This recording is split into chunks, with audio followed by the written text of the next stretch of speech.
Hello and welcome to episode 76 of Cavalytics. Cavalytics is a fine show about the NBA's Cleveland Cavaliers with a focus on statistical analysis. I am Keith Carter. My co-host is Mike Savagno, author of some of the most, if not the actual most, in-depth Cavs analysis on the web. You can find his work on Cavs super site Fear the Sword, on Twitter at mzavagno11, and as an occasional guest on the Locked On Cavs podcast, and perhaps sometime soon in a theater near you. Mike, tonight is a big night because this is our first show together recorded after a Cavs win. How does it feel? I did not know that, but it's kind of depressing. No, it was honestly quite the effort in the second half from the Cavs. And I think a good stepping stone in the right direction, as you would generally say that this road trip was. Yeah, they finished 3-0 after a close loss to the Rockets. I remember, the last show we did, we were like trying to find as many nice things to say after that loss to the Rockets. And fortunately, the Cavs actually sort of backed it up with winning 3 in a row. At times against the Knicks, they looked bad, but they somehow rallied. And tonight, they had a couple pretty poor stretches, but mostly they kind of controlled this game. Yeah, I mean, there were, a couple Michael Kidd-Gilchrist shots that were fairly ridiculous. Yeah, he had the one leaning off balance kind of from the free throw line that my roommate initially thought was Kemba Walker. And I was like, no, that was Michael Kidd-Gilchrist. And he was like, well, that makes a lot less sense. But, 87 D rating in the second half. The Hornets scored only 40 second half points on 46 possessions. That was after a typical first half on defense. Hornets were at a 132-0 rating. But the Cavs really put the clamps down in the second half. I thought that the bench lineup of Wade, Korver, Green, Shumpert, and Fry really did pretty well on the defensive end. And Channing Frye in general, I thought was excellent in this game. Gave them some really good minutes on both ends, stretched the floor, actually got inside at a couple layups, offensive rebounds, had 8 or 9 rebounds, I think, in the end. So it was honestly a very good Fry game, maybe the best he's played all season, and just another data point in the idea that Channing Frye should be a consistent member of the rotation. Yeah, it was odd. He made 4 shots tonight, and 3 of them were 2-pointers. And yeah, like you said, he had 8 rebounds, which I think some of his rebounds tonight were sort of lucky, but doesn't matter. He got them. And Green had 7 rebounds and Wade had 7 rebounds. And so, yeah, the Cavs were, I think they out-rebounded them. Yeah, they out-rebounded them by 9. And it was key that the Cavs limited their possessions, and their defense in the second half was, again, good. It was good against the Knicks, too, in the second half. I don't know if there's something brewing here or if it's just small sample size, but definitely encouraging.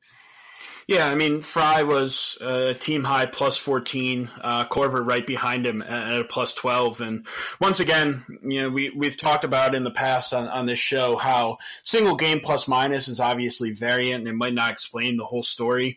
But I really did think that those two guys deserved a lot of credit for how the team played when they're on the floor.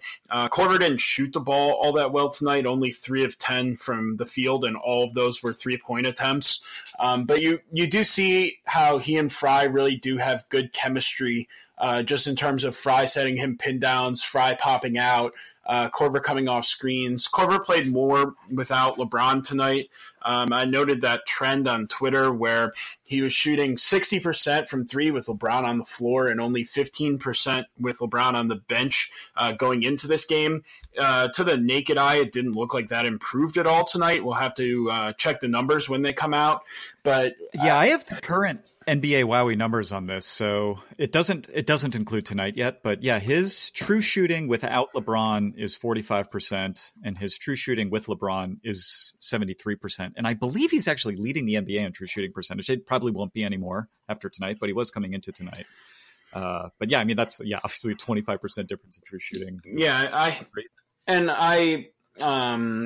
I looked at this last year, and he actually, in his limited time, obviously, with the Cavs, he shot 50% from 3 when LeBron was on the bench and 47% from three with LeBron on the floor. So this wasn't a trend that was the case last year. It's obviously ridiculous golf just in the difference there, that 45% difference from three. It's something that I've been trying to study a little bit. I'm not entirely sure why this is happening, and so I kind of want to get to the bottom of it. But to the naked eye, it looks to me as if when he's on the floor with LeBron, a lot of his shots are more of the off-screen variety, mostly on that left side of the floor where he basically gets a pin down and is coming off, shooting the ball, turning on that left inside shoulder. And then without LeBron on the floor, whether it's with D Wade or Love or whoever, it seems as if he has to dribble a lot more. And so a lot of his shots are just kind of more stationary looks. And while the looks are still open, it just feels as if they're a little bit different than he's used to. Yeah. I mean, I've been you pointed this out, I think 2 shows ago, or maybe it was not that long ago, but within the week, maybe like a week ago on Twitter for the first time. And I've been watching since. I mean, look, he only has 45 field goal attempts without LeBron. And so anything can happen in a sample size that small. And his shooting percentages with LeBron right now are just completely crazy. I actually misspoke. His true shooting percentage with LeBron coming into tonight was 84%. And so that's just, I mean, that would be best in history of the NBA. His true talent level is probably like around 60-65%, depending on the quality of shots he's getting. Yeah, I suspect some of this is in a vacuum. He should be better with LeBron. LeBron has some gravity, and so you would expect him to get better looks with LeBron on the court. But yeah, the gap right now is just sort of crazy, I guess I would be surprised if it's something other than just a small difference with LeBron in the end. But yeah, maybe there's actually something going on. And yeah, maybe you're right. There's like material difference in shot quality or shot. And maybe quality is not the right word, because quality is mostly it might be how close the defender is. Style. Right. Or play type as better words to kind of mirror what might be going on. Yeah. Yeah, something to keep an eye on. It's bizarre for now. Yeah, I mean, other than that, again, Kevin Love, I thought, had an up and down night. He ends the game with 10 rebounds, 22 points, but 9 of 16 from the field. The numbers look good. I thought that the effort was up and down. I thought that he played well right out of the gate, and then well right out of the third quarter. Was a little bit worse after that. Came back in for the end of the fourth quarter, and I thought he did a pretty good job on the offensive glass to keep some possessions alive when LeBron kind of got ISO'd with Dwight Howard, and there was really no one down there to box out Love. And, we've been looking at this Kevin Love, Jay Crowder tandem, and the Cavs basically, their run to pull away in this game again comes with both Love and Crowder on the bench. Crowder with another not great night, 5 points, 1 of 6 from the field, only 3 rebounds, 3 assists. I don't know. It's tough to say exactly what's going on with him. It might just be that he continues to be out of shape. We're a month into the season almost now, but with what he had to deal with this summer, you can understand why he would not exactly be in shape. Plus, the trade and everything in terms of him just switching teams and trying to get accustomed to a new system. But when you watch him on the floor, it really is apparent that other teams don't take him seriously as a shooter. No one's really attached to him on the weak side like they are guys like Korver or Smith.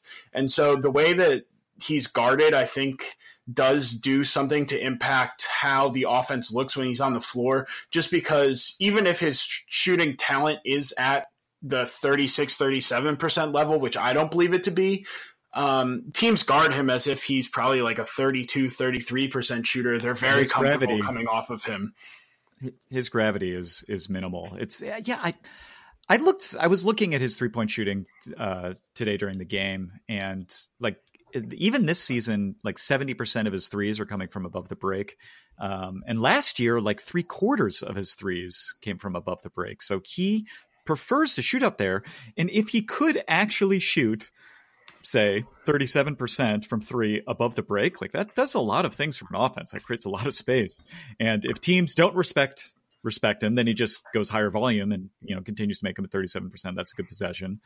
And if they do, then that allows other people on the offense to do stuff. But so far his make rate has been, sort of atrocious. And I'm starting to lose hope. I mean, we sound like a broken record here. We sort of talked about this last time, but I don't know what's going on there. I do think they need to keep playing him for sure.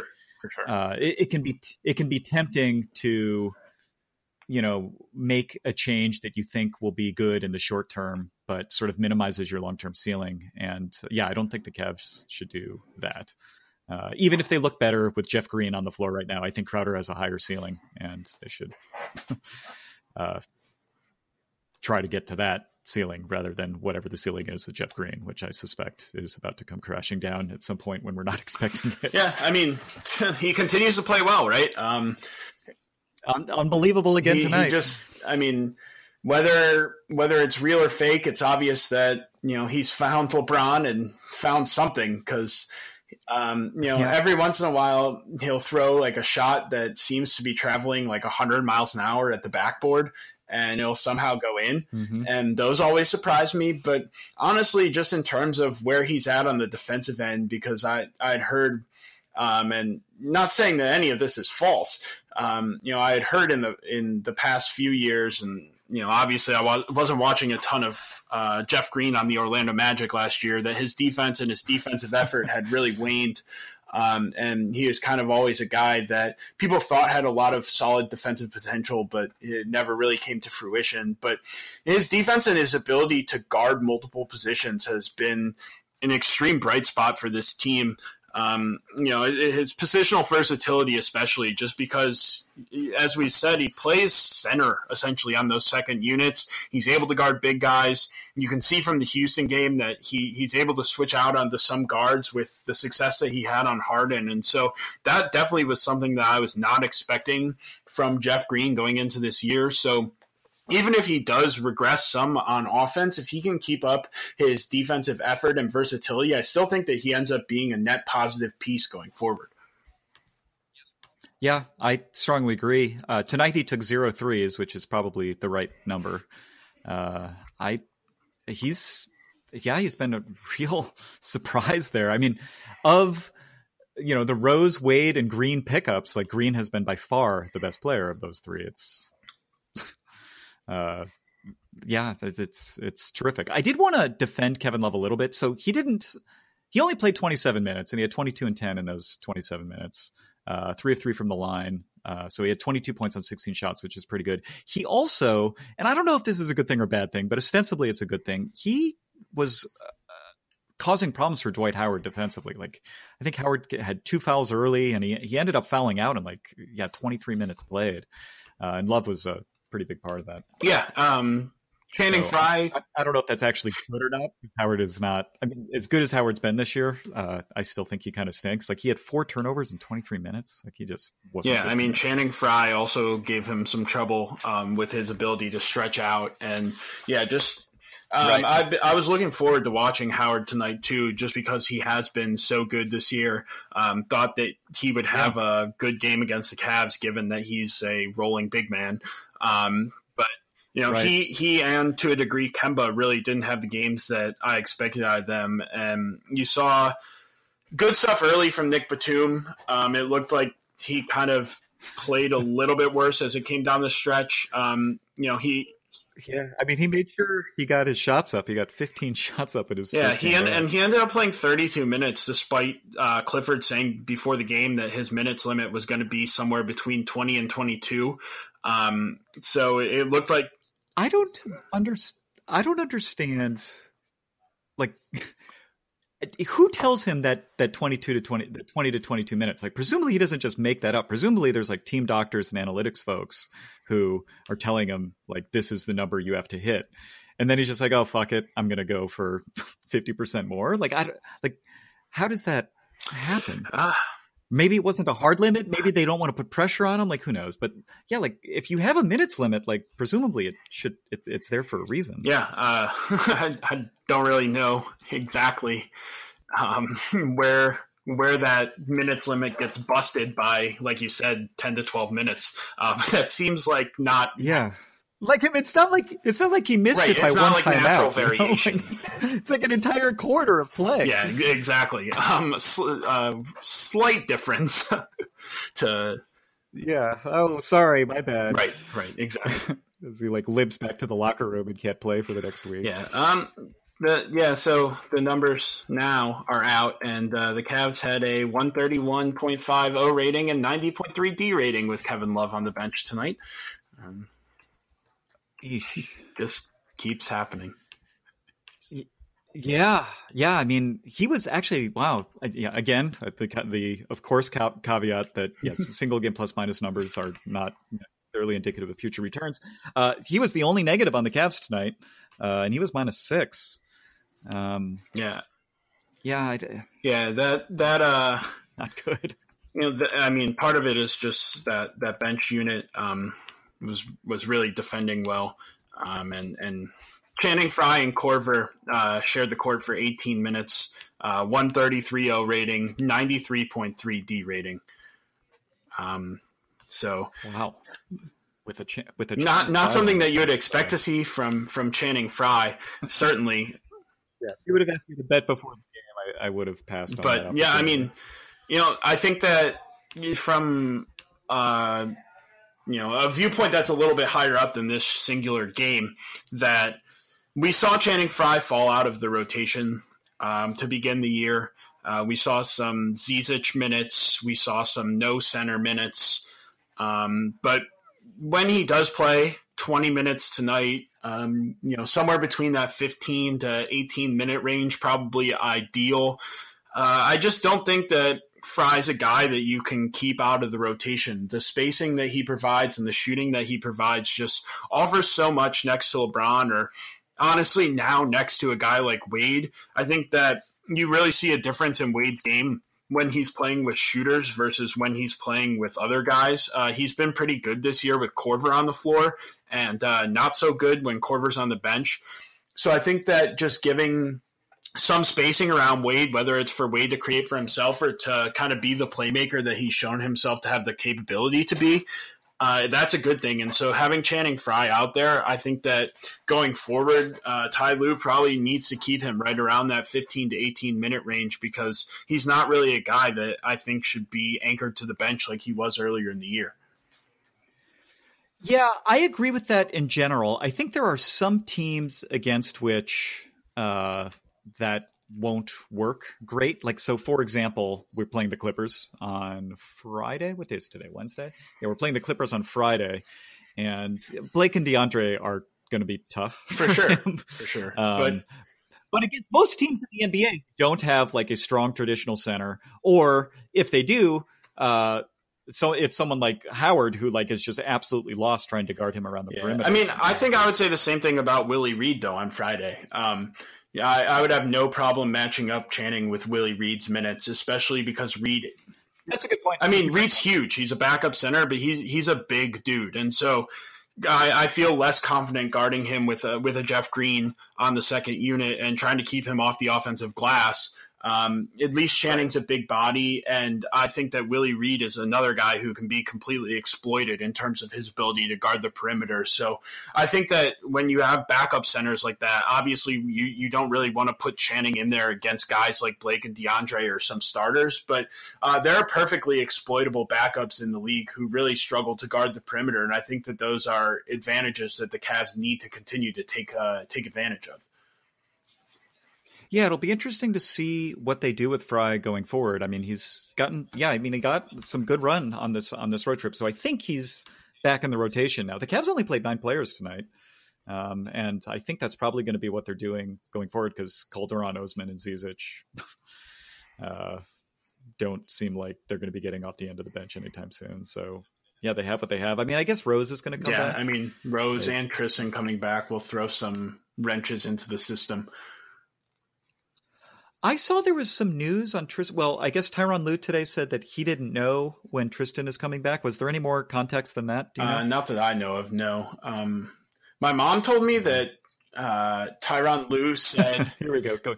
Tyronn Lue said that if he had a daughter of marrying age, that he would want her to bring home a man like Jeff Green. And I was extremely confused.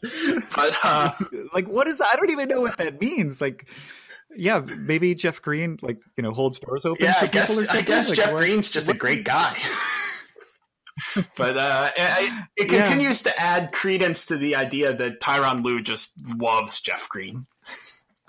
Yeah, I mean, and justifiably so far. Like, I would be less surprised if he loved somebody who was terrible. That's true. But like, yeah, that he actually loves someone who's doing great is like a nice synergy that's been a little hard to find the last 2.5 seasons. So I'm glad.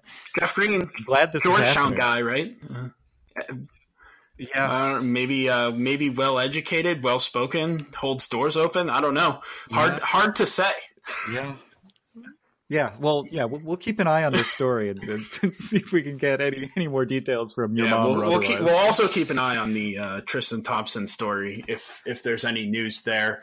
But yeah, I mean, with Derrick Rose kind of in question, again, you see Iman Shumpert moonlighting at point guard, I guess is the best way to say it. Continues to not shoot the ball well and just not shoot, which was extremely frustrating at times. I counted 4 possessions where the Cavs created extremely open looks for him, and instead of shooting, he decided that it was necessary to put the ball on the deck. And I saw LeBron talking to him after one of those possessions in the third quarter. Yes. They called a timeout, and he put his arm around him, which was nice. But then you could see he started kind of yelling at him. And I mean, to reasonably so, right? He needed to be yelled at. I mean, obviously, if you're Shumpert, you end up 1 of 5 from 3, and whatever you say, you're not feeling it from out there. But as we've talked about in the past, the attempts thing is really more of the issue. If you create an open shot and you don't shoot it, odds are that you're not going to get another good look on that possession because you're going to be dribbling into a rotating defense and everybody's going to have time to reset. So even if you're Iman Shumpert, you're not shooting the ball well, you always just have to shoot those shots. Yeah. Yeah, I mean, what in particular that stretch in the third quarter, the previous possession, or maybe it was 2 possessions before that, Shumpert dribbled it up and took a contested 3, and then like 2 possessions later, I think it was LeBron who passed him the ball. It was like above the right break, and he didn't shoot it, and he was wide open, and the possession was ruined, and LeBron was justifiably irritated. I mean, look, Shumpert's a weird dude. I don't have. Like some of these guys I can sort of look at and sort of guess and read the tea leaves about like what's going through their heads. I never have any idea with Shumpert. Yeah, I mean, and on the flip side of that, obviously, he again 4 assists, 1 turnover.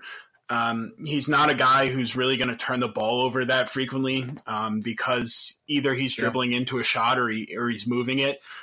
He's one of 5 Cavs that had at least 3 assists tonight.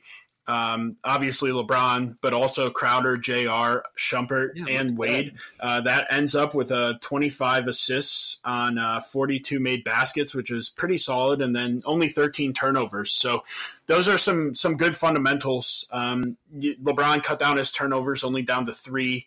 And, that's not something that we've seen a ton from the Cavs this year, basically a 2-to-1 assist to turnover ratio. So I would chalk that up as a positive. Yeah, I agree. We should probably talk about LeBron a little bit. He finished with 31 points, 8 assists, 6 rebounds, the 3 turnovers, 2 steals, and a block. He only, and this is in air quotes, played 36 minutes, 37 seconds. That was due to 2 things. One, he got into foul trouble, which he basically never, ever does. And he tweaked his ankle again at the end of the game, so sat out the last 30 seconds or so. My continued questions about the LeBron 15s. Yeah. What battle mesh? Is that what it's called? Battle knit. You're close.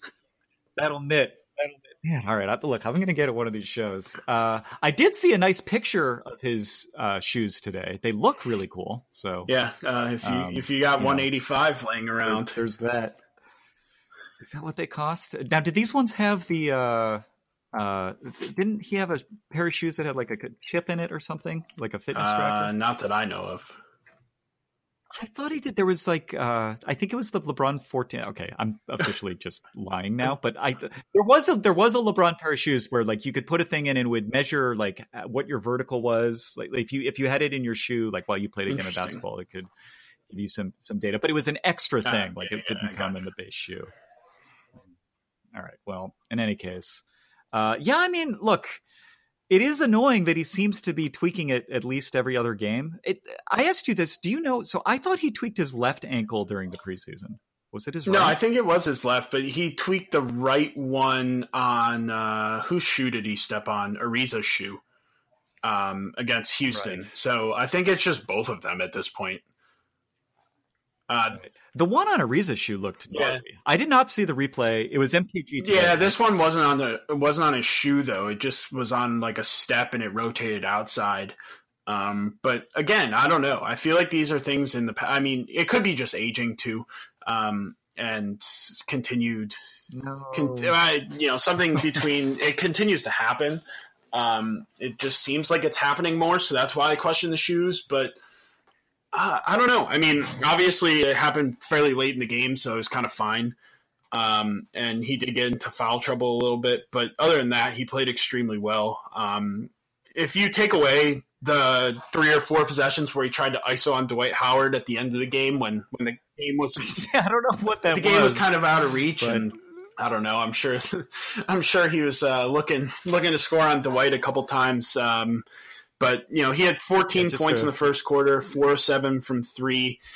His season averages now through 15 games, 28.3 points, 7.5 rebounds, 8.7 assists on 58% from the field, 39% from 3, and still 81.4% from the free throw line. So, across the board, the guy continues to put up excellent numbers. Thought his three-pointer looked really good tonight.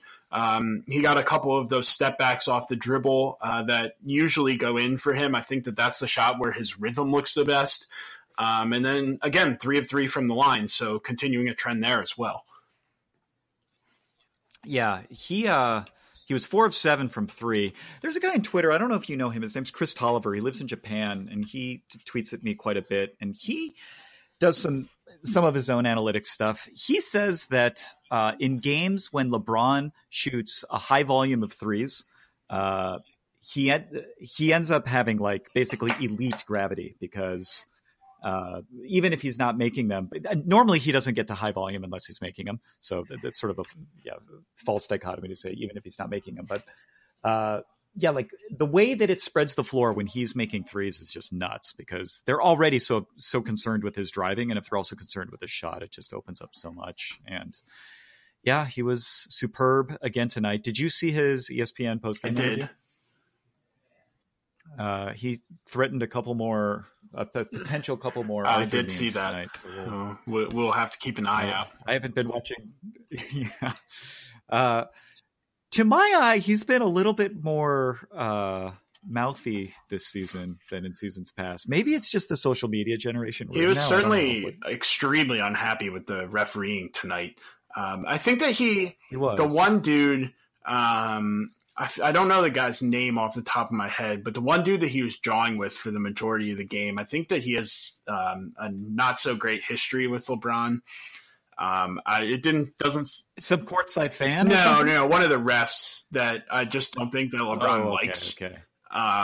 And he seemed to be in his ear like all night. There was the one cutaway where he was on like the right baseline. LeBron was getting back on defense, and the ESPN crew showed them talking for 10 to 15 seconds.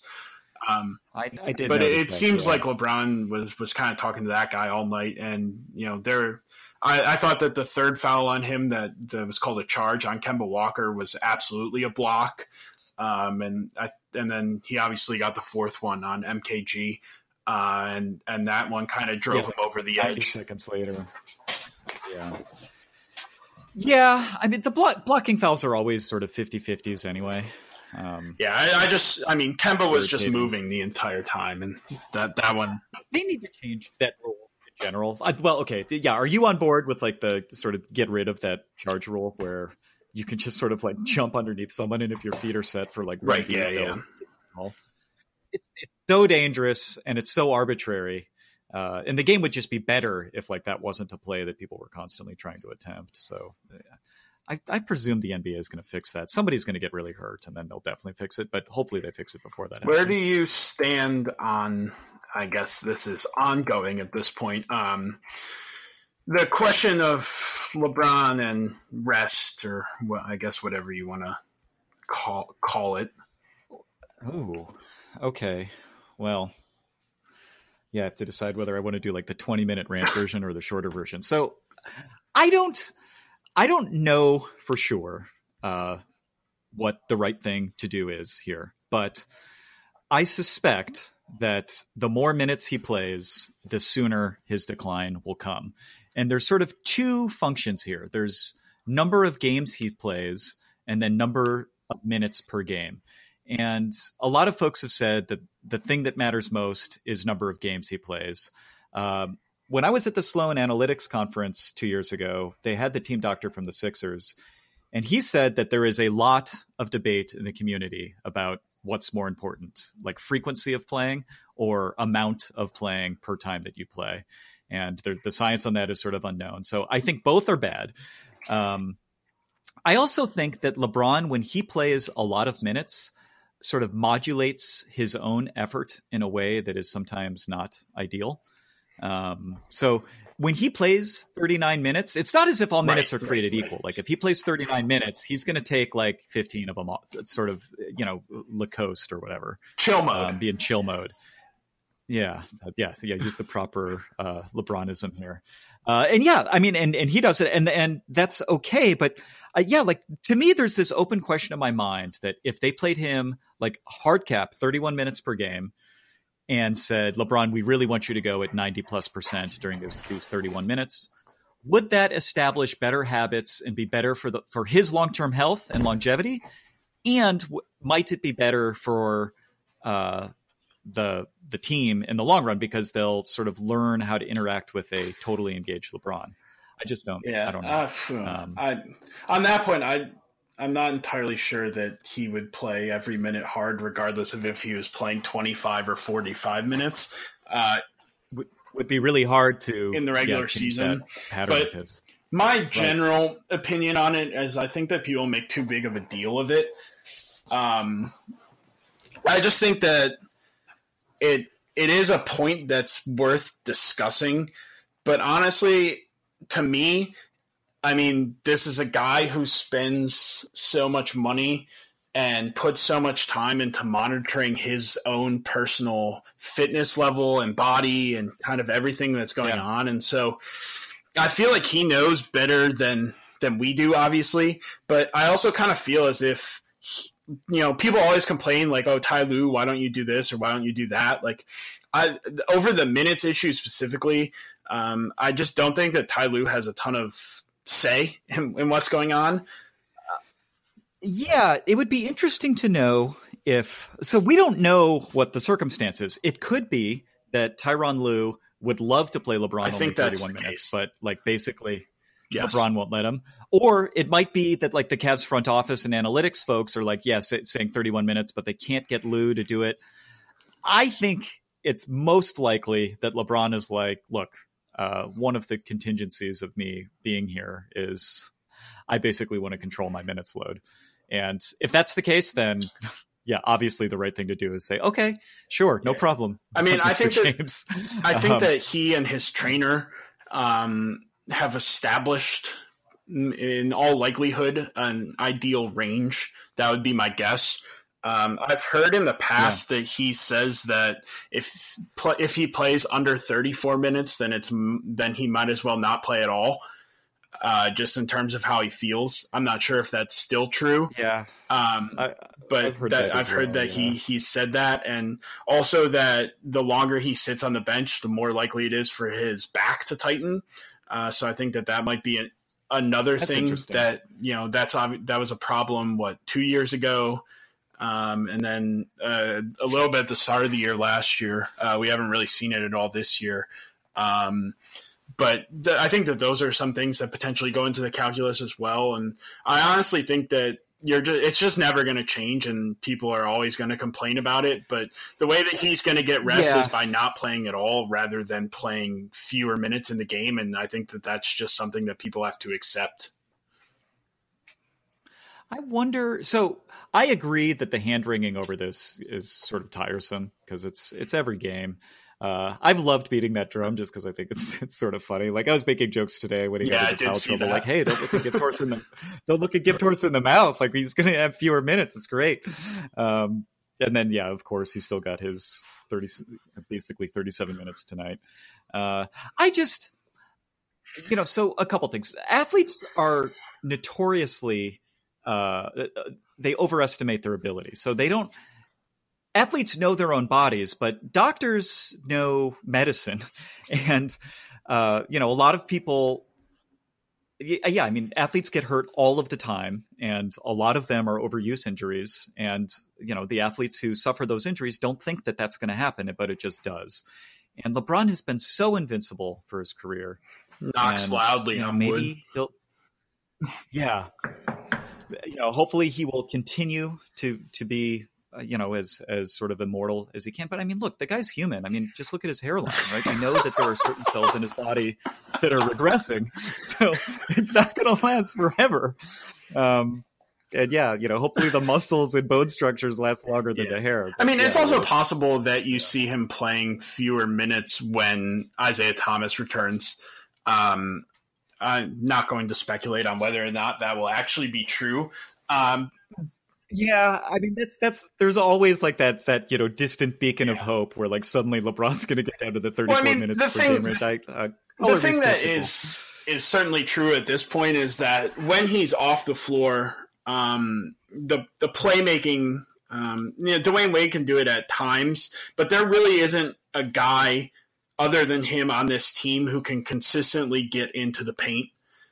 And so the ability to open up teammates when so many of the guys on this Cavs team kind of rely on, others creating for them and getting shots in that fashion, that it is reasonable to expect that in a lot of games, tonight not being one of them, but in many games, there's just not a lot going on when he's on the bench in terms of the offensive end, so that he does feel the need to come into the games and play more just because he sees that the Cavs really aren't taking any paint shots when he's on the bench. And so you do get a guy like Isaiah Thomas, and obviously we don't know what he's going to look like when he returns. But in terms of at least how he played last year, he is a guy who is extremely quick, is able to get into the paint, able to finish surprisingly well for his height.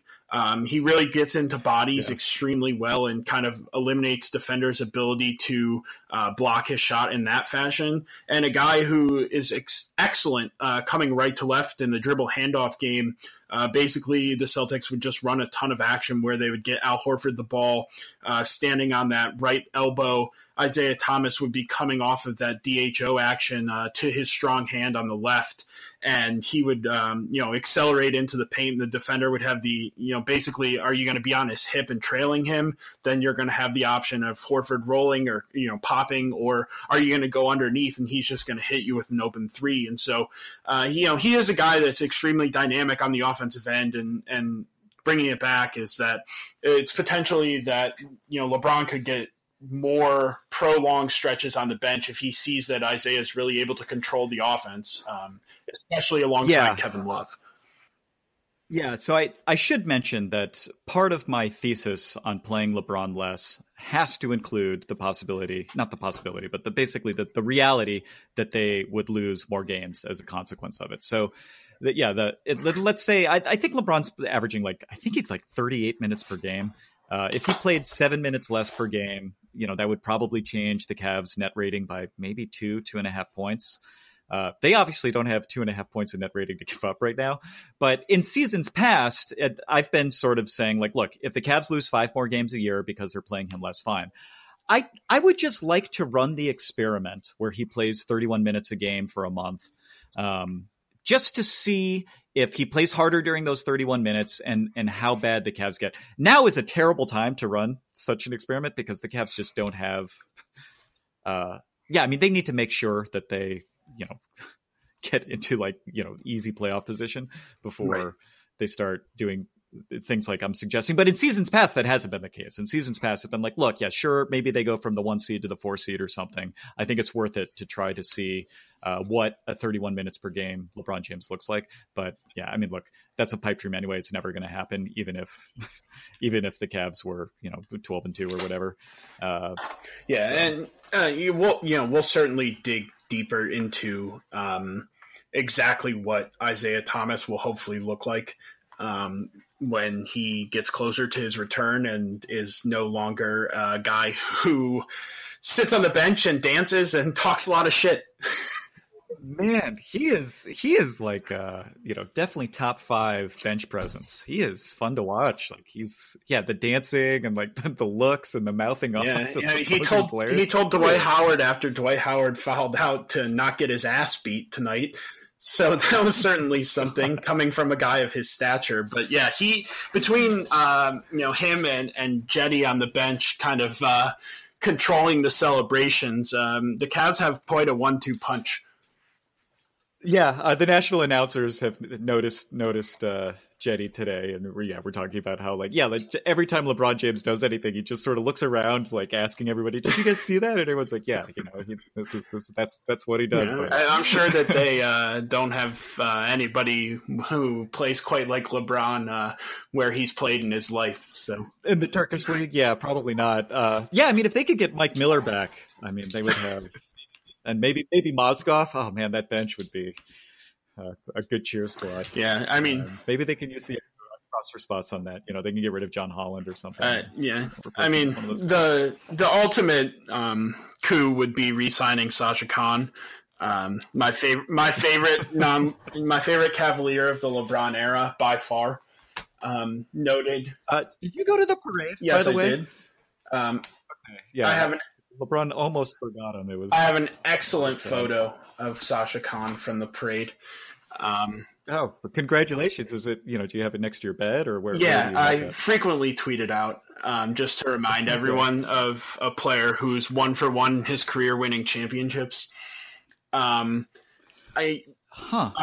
I mean that's as good as you can get with a 100%. Exactly. I mean, you can't. I never thought about that. You can't really replace that, honestly.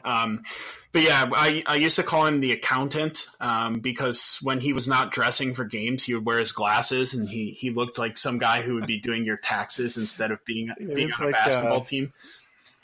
When Oral Hershiser and Greg Maddux were counting pitches in between starts, they would always have those glasses on and the clipboard, and I mean they looked like accountants. Yeah, it was. We gave him a little rock chalk Jayhawk as his car drove by. We were actually in the first row, so we were right there, and we gave him a little rock chalk Jayhawk. He gave us a fist pump. It was pretty electric as an experience. How did you get to the front row? So the parade went by our office. I was working in downtown Cleveland for the summer at a law firm. Okay. And we kind of had the day off. It was really unclear. Yeah, I mean it was a national holiday. Yeah, we were able to wear jeans and whatever to work, and so we essentially gave ourselves the leeway to kind of go down there. We didn't really go down there early, but we were pretty far away. And then I know Richard and Channing have talked about this on their podcast, but essentially the trophy got stuck and lost in the shuffle and ended up kind of on its own truck by itself with a couple dudes. And so they needed to reroute the trophy. And so we were standing at a corner and the parade was making the turn, but the trophy needed to go straight so they could figure it out and do something with it. And so the sea parted basically, and before the sea closed, we sprinted up to the front and were able to be in the first row right at the turn. And the trophy soon reappeared in the hands of Richard and Channing.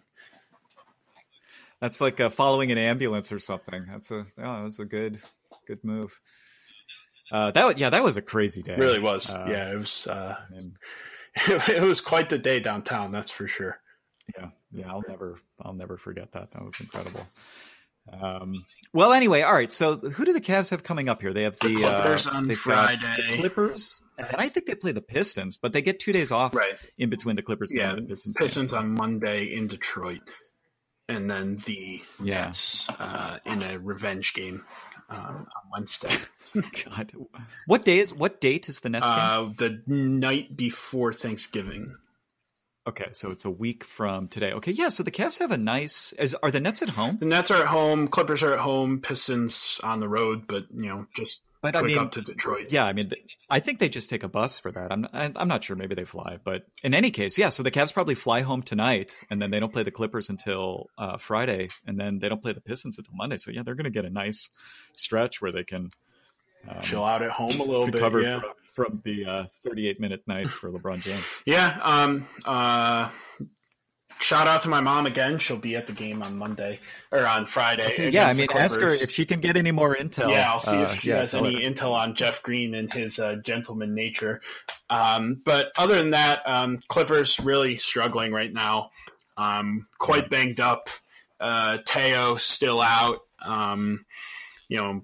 They've been basically relying on Lou Williams, and they have like 3 guards on the roster. Yeah, now. I can't remember even who the other 2 are. I think Gallinari's supposed to come back on Friday. Okay. I'm not sure about Beverly. I think he's still doubtful for Friday.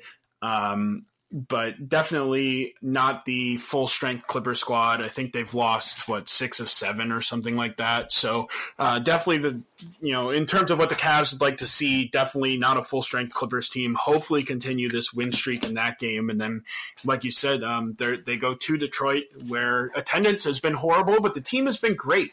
Yeah, it's a strange combo. It's like the Indians. Yeah, and with the arena move, I think that they've turned some fans off.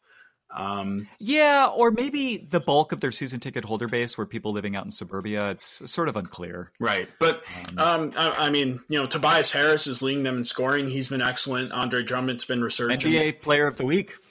So a couple good games on the schedule coming up for the Cavs, and then obviously a revenge game with the Nets right before Thanksgiving, and they play these Hornets again the night after Thanksgiving. So those are the next 4. Okay, so 2 things before we wrap up here. The first is you have to predict how many wins the Cavs are going to have this year. Last time you said 50, and they have gone 3-0 since then. I was on fire. Told you, I'm sticking with 50. I like 50. You're not going to bump that up to 60? If I keep going higher, they'll keep winning. Yeah. That I'm sure you have agency here. I'm sure that's how it works. What's your prediction? 50. I'm staying. All right, I'm keeping mine at 47. That was completely uninteresting, but I'm not. I don't believe this 3-game winning streak, but I don't think they're as bad as they've shown either. So So we were thinking for our next episode we would do like maybe a mini mailbag. So if people want to reach out to us with questions, we will answer them on the show. And if you want us to mention who you are, mention that. If you don't, we won't.